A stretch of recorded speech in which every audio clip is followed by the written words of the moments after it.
When I flew into Denver, I felt a heaviness I didn't quite expect.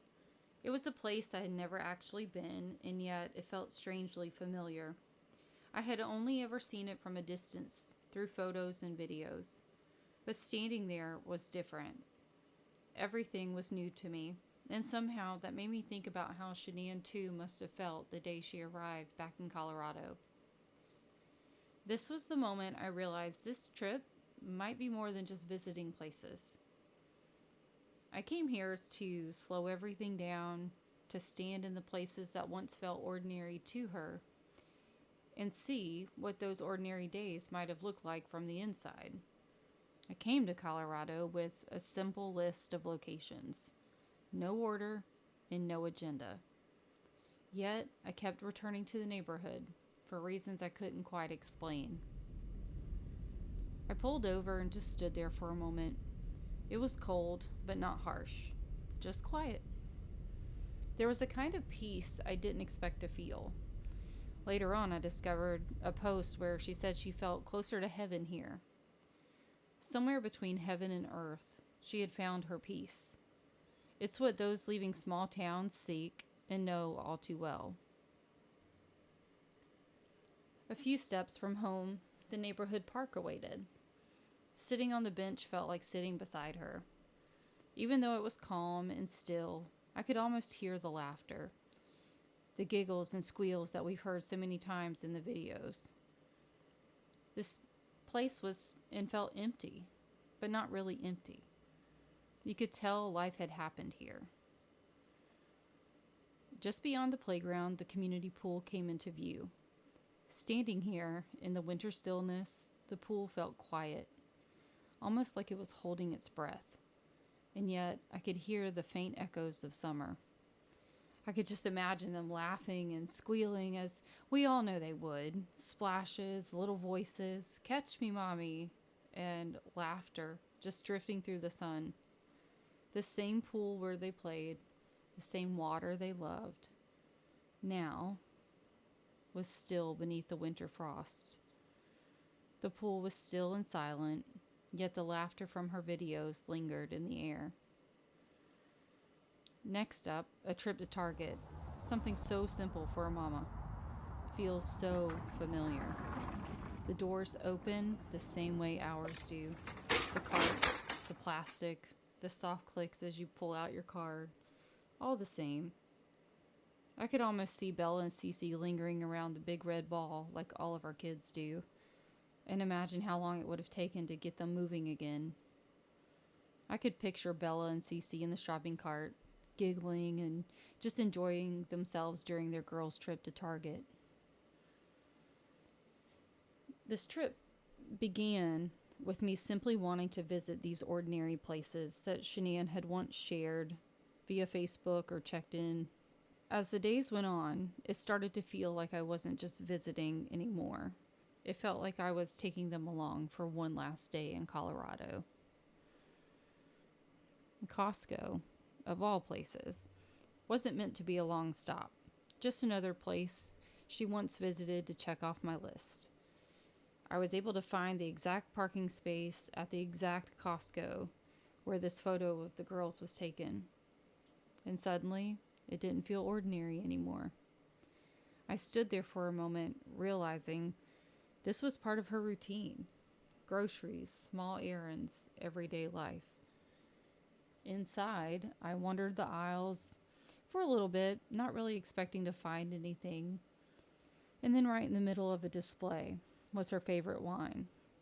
I even stopped and looked back in my files to make sure it was the appropriate and accurate wine, and it was. This is also the wine her friends celebrate with heavenly birthdays and toast to Shanann. It reminded me of a day back home when I was shopping for bath towels. I was missing my son who's away at college when, out of nowhere, I noticed his name was on one of the towels and his favorite artist was playing on the store's loudspeaker. A name on a towel, a familiar song, a favorite wine, and suddenly they're with you again. Little things like that stop you for a second. They make you realize how ordinary places can suddenly feel so full of memory. I had visited a lot of places by this point, but this one hit differently. It's one thing to stand nearby to know someone once passed through there, but it's another to actually pull into the exact parking space where they once sat awaiting their groceries. I turned the car off and just sat there in silence for a moment. The world kept moving around me, cars coming and going, and yet the space felt still. An ordinary afternoon, ordinary errand, and yet it somehow felt incredibly personal. It made me realize how much of a life is lived in these small moments, the ones we never think will matter later. True crime explains how a life was taken. Walking through their everyday routines helps us see the story from their side, not as a case, but as a life that was being lived. And in those ordinary places, you begin to better understand the weight a person may be carrying. Sometimes what looks like a normal day on the outside is someone quietly holding together unexpressed chaos. I started noticing how many places in this town held pieces of her daily. Breakfast mornings at Village Inn, school drop-offs, afternoons at the park, errands and small routines that quietly filled ordinary days. These weren't important places to the world, but they were important to a wife and to a mother. A life isn't remembered only in milestones or headlines. It's built in the repetition of everyday moments. I was already inside the mall, weaving my way in and out of the many stores Shanann once frequented and shopped. I must say, this mall was by far one of the best I've seen in a long time. Most malls these days are just bare bones, and this one had a nice selection of stores and shops as well as food and outdoor fun. It was busy. Adults were talking, shopping bags in hand, and of course, children running everywhere. I was on the lookout for the train we've all seen, and then I heard the little bell. The small train ride passed right in front of me, the bell echoing the walkway. For everyone else, it was just part of the afternoon, another ordinary moment in a normal day. But standing there, it was impossible not to imagine her here too, watching, smiling, videoing the girls as they circled past.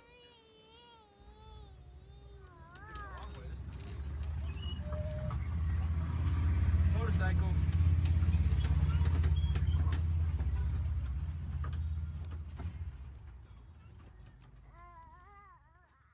I made my way to Eerie Community Park. It was a place where the girls played and left little traces of their laughter behind. Bella loved to read, and in one corner of the park I discovered a small take one, leave one library, the kind I always have to stop at when I visit new towns. This one, nestled in a children's park, was filled with colorful children's books. I thumbed through them slowly, letting time pause for a moment. And then, there it was. A book titled, I Love You More. A phrase Shanann often said to her daughters, her friends, and her family. In that instant, this wasn't about a case or locations. It became about bedtime stories, car rides, and a mother who quietly was holding life together. The playground hadn't changed. Sun bleached and weathered, yes, but still heavy with the memories of the girls.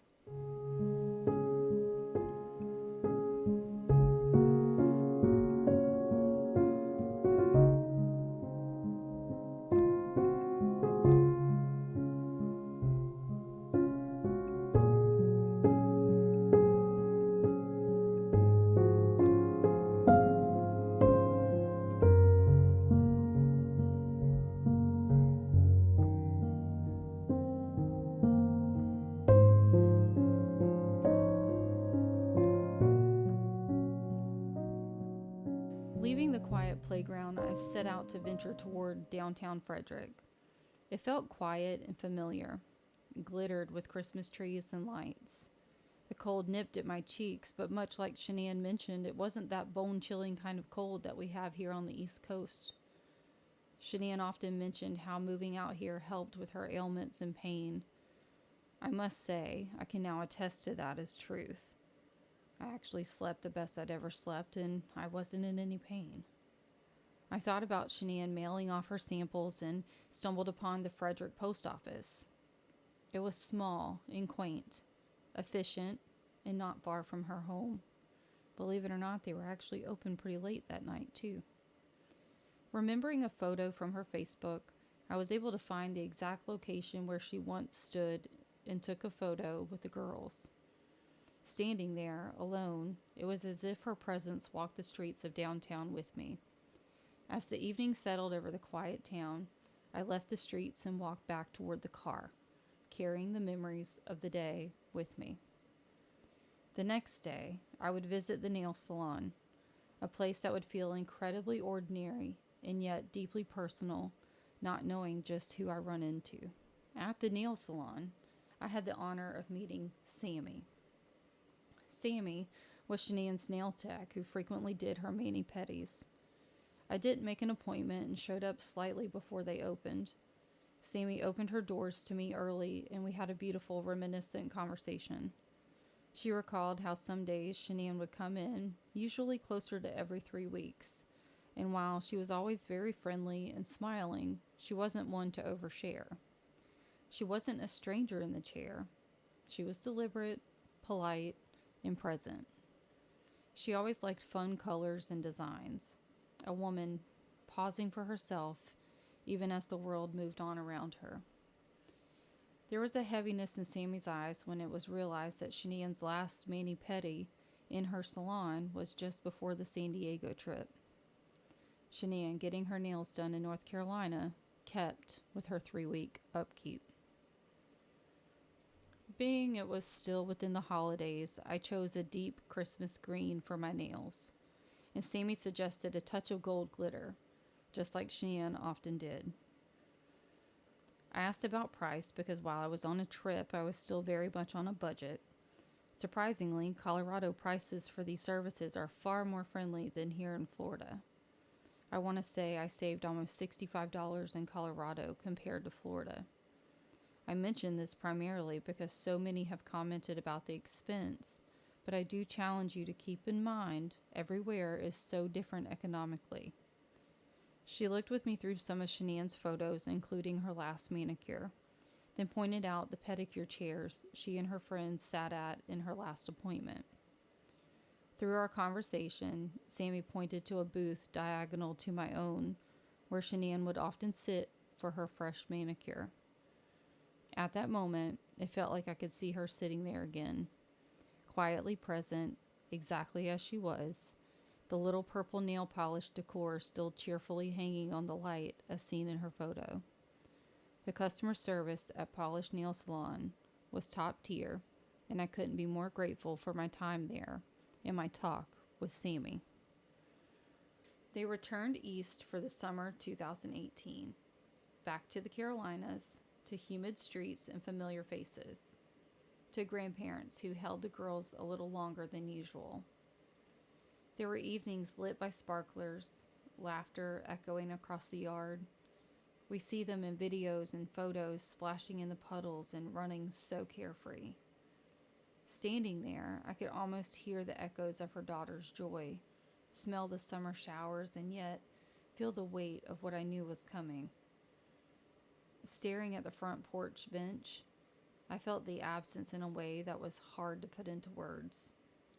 This is something I don't think enough people stop to consider before sharing their opinions. Her family returns home each time they leave to see a bench that once held their daughter and granddaughters. The yard isn't really that big. 3 lively human beings would produce a profound presence and an overwhelming sense of loss, all before you even walk through the door to silence. I did not linger. I did not record or snap any photos. I said a quick prayer for them, and I moved along. I visited several locations over the span of these 2 trips with this very concept in mind. I returned to the location of her old high school job, imagining this young woman learning, growing, shaping herself into someone who would learn the grind of sales, customer service, and persistence very early on, a trait she would cling to as she attempted to hold her family together. Knowing Vito's restaurant was meaningful enough in her life that she returned to it during her time in North Carolina made it a priority on my list. Touching grass with the places that once grounded her made sense. The location was closed when we arrived, so I'm a bit bummed I did not get a chance to try her favorite dish, spinach lasagna with red and white sauce. I do look forward to tasting it next time I'm in town. At the large social event she hosted at Kickback Jack's, I was shown the very room she hosted the event in for the local. It was explained to me by our waitress that there wasn't a charge to utilize the space and that a simple reservation allowed for exclusive access to the area. During the time I visited, the room was empty and locked. My waitress was a rock star, and she unlocked the area, let me go in and take some photos. I stood inside the room in this photo alone. The booths and tables had been rearranged, but still very much the same. As I stepped out onto the patio, the cold sliced through my jacket. I mean, it was so cold. I stood in the spot where the photographer had captured her pregnancy photo. The view stretching across the same space she once filled with light and hope. But I could not bring myself to step closer to the rail. The moment felt hushed, almost sacred, as if the air itself held the memory of what once was. Remembering Nico and the life he was never going to have. She had taken one of the only pregnancy photos for a child that would never arrive.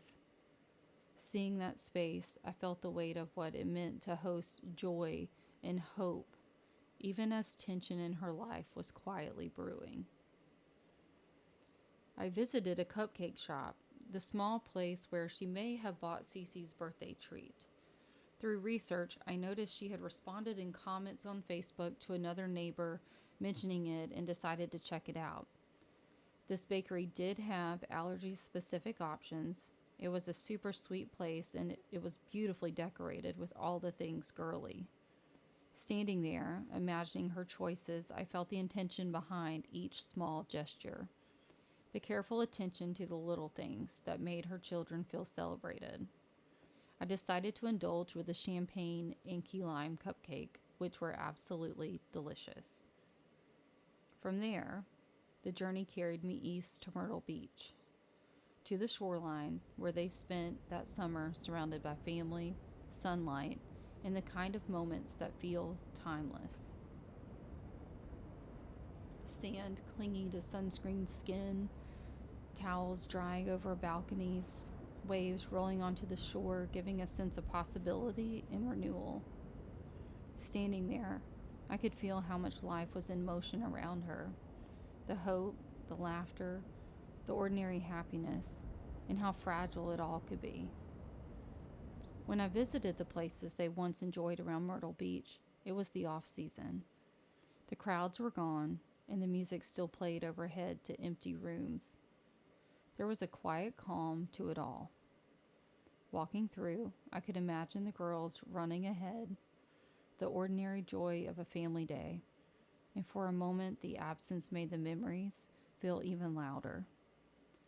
The air was cold, almost airless, as though the laughter had been siphoned away, leaving the memories suspended and palpable.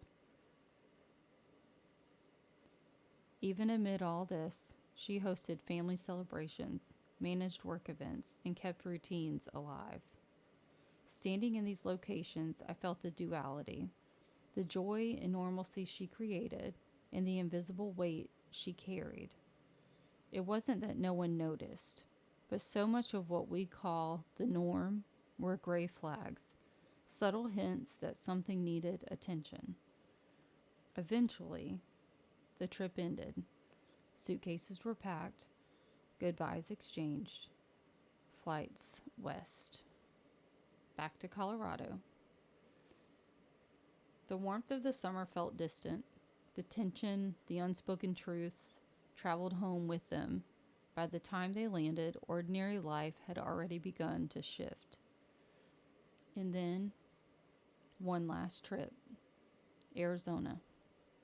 A moment suspended between what was and what was coming. Reassurance given, help offered, quiet concern and suspicion lingered beneath the weight of friendship. One last, call me if you need me, then she walked back towards the house. Back to the house that had once been a dream and would soon become a witness. And ahead stood 2825 Saratoga Trail. Quiet, still, waiting. 2825 Saratoga Trail. Standing there, the neighborhood felt like stepping into a memory. It had grown over the years. Houses painted new colors, lawns frosted from the morning snow, and vehicles lined the roads in ever-changing patterns. Yet some cornerstones remained. The garage tree had grown, its winter bare branches now revealing the space it once concealed, the obstructive leaves long fallen. The gravel path alongside the house lingered, much smaller and less imposing than it had seemed in the videos. Everything felt diminished in the quiet of real life. The front square of grass, modest compared to the memory and screens that we've seen.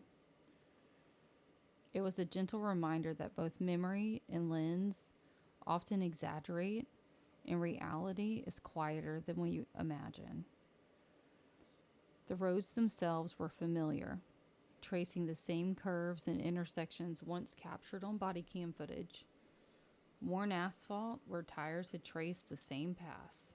Some vehicles still rested in familiar spots. Trees reached skyward as they had years ago.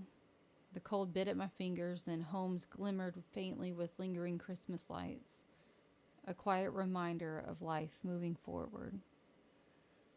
Everything looked ordinary, and yet, beneath that ordinary surface, the weight of what happened here pressed down, inescapable and real. It did not feel haunted. There was nothing supernatural in the air. The heaviness wasn't something unseen. It was the gravity of the truth.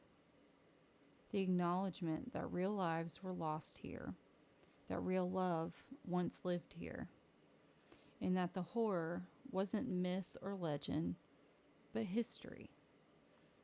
Perhaps the most frightening part is how many women have stood exactly where she stood, believing they were home. When I left that day, I did not feel like I was leaving a case. I felt like I was leaving a person behind. As the road stretched farther from the house, something unexpected settled over me. Not heaviness, but peace. She was never only part of a tragedy. I've said this before. She was a mother, a friend, a sister, a woman living ordinary days in ordinary places.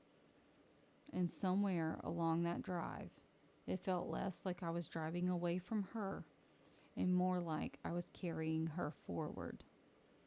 Because stories like hers don't end at a house. They live on in the women who keep going, choosing safety, choosing truth, choosing a life beyond survival. Maybe standing where she once stood wasn't meant to explain the ending, but to remind us that both freedom and healing are still possible. Her story continues in every woman who chooses freedom and healing. Until next time, thank you for joining me here at the House Huddle.